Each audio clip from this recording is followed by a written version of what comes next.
Number 2 ची मोठी भाववाढ दिली. आज माझा ऊसतोड कामगार अपाय घरी जाताना 2-4 लाख रुपये हो, साधे साधे नाही, 2-4 लाख रुपये जास्त आणणार आहे. आणि कोणत्या बूथवर कोण म्हणणार आहे आता तुम्हाला काय पोचलं, म्हणणार आहेत का? म्हणणार नाही. माझे स्वाभिमानी लोक कशाकडे वर बघणार नाहीत, फक्त बघतील ते गोपीनाथ मुंडे साहेबांचा फोटो आणि आपल्या पंकजा ताईंचा चेहरा. मला विश्वास आहे, हे प्रेम तुम्ही मला दिलं. तुम्ही माझ्या डोक्यावर फुलं टाकतात, अभिषेक करता, तेव्हा प्रत्येक फुलाची पाकळी ही माझ्यावर जबाबदारीचं ओझं घेऊन येत असते. त्याचा मला अहंकार जराही होत नाही. त्याच्याबद्दल माझ्या मनामध्ये खूप काही अभिमान वाटतो असं नाही.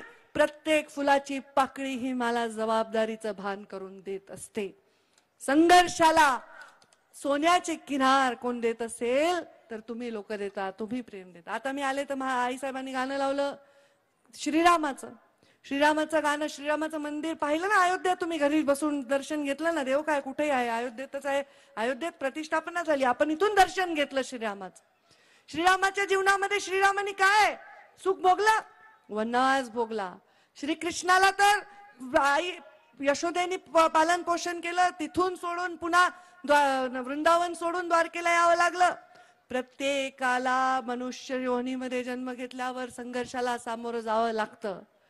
पण चांगल्या माणसाला खतपाणी, चांगल्या विचारांना खतपाणी देणं ही काळाची आता गरज आहे. मी सांगितलं होतं की मी ओबीसीचं आरक्षण सुरक्षित झाल्याशिवाय गळ्यामध्ये हार घालणार नाही.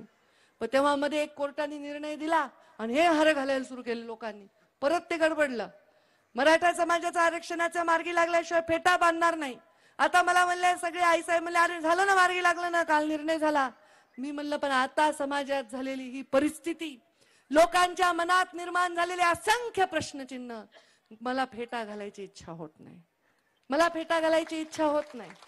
फेटा घालायला लागणारा जो स्वाभिमान माझ्यामध्ये असेल, पण माझ्या मनातली चिंता जोपर्यंत संपत नाही, समाजात उभा राहिलेल्या राजकारणाच्या हेतूनी बांधलेल्या भिंती जोपर्यंत आपण पाडत नाही, तोपर्यंत तो फेटा घालण्याची माझ्या मनामध्ये इच्छा होणार नाही. फेटा घालू जेव्हा महाराष्ट्रामध्ये आपल्याला ते चित्र दिसेल की एका गावामध्ये सगळ्या जाती धर्माचे लोक सुखाने नांदत असतील. जेव्हा लहान लेकरं, आज बालवाडीत जाणारे, शाळेत जाणारे लेकरं विचार जाती माहितीत. आम्हाला 12वीच्या परीक्षेच्या फॉर्म भरेपर्यंत जात माहित नव्हती, काय असती जात माहित नव्हती. पण आता जाती पातीचं मूळ हे अगदी खाल लेकरांमध्ये झालेले लहान लहान. ते आमचं नाही, ते तुमचे. आपण तर मोठे महापुरुष सुद्धा वाटून टाकले. हे छत्रपती यांचे, ते ज्योतिबा त्यांचे, त्या अहिल्यादेवी त्यांच्या नाही, हे आपल्या अपेक्षित नाही महापुरुषांना.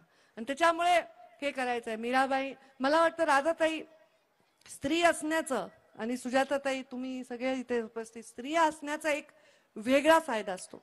स्त्री मुख्य पदावर असण्याचा एक वेगळा फायदा असतो समाजाला.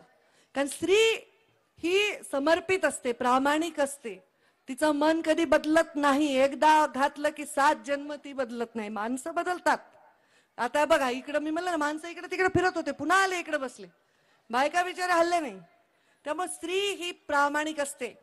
तिच्या दिलेल्या कर्तव्याशी, तिला दिलेल्या भूमिकेशी आणि तिने दिलेल्या शब्दाशी ती कधीही प्रामाणिक राहते.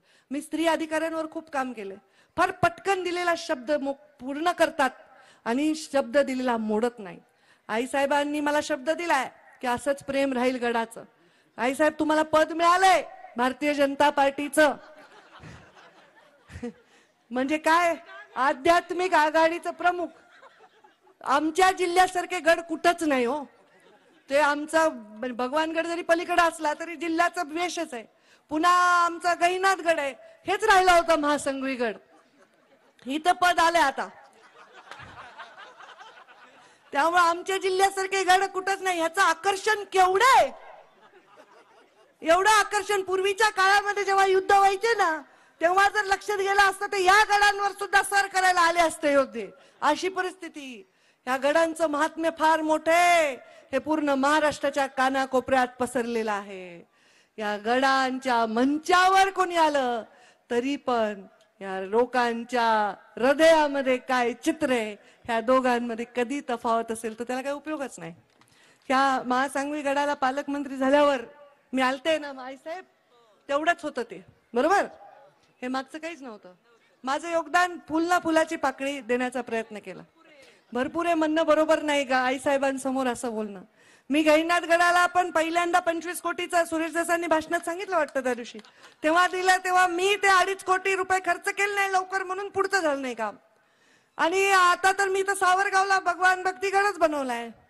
परत जीवनात मला काही मिळालं पद तर देशातून लोक येतील असा गड तो निर्माण करावा अशी माझी इच्छा. पण हे गड राजकारणाचे फड बनू नये हे सुद्धा माझा निश्चय आहे, हे मी तुम्हाला सांगते.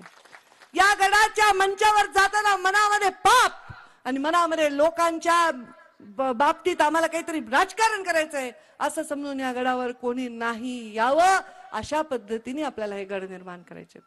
गड तिथंच असतो जिथे लोक असतात. गड तिथंच असतो जिथे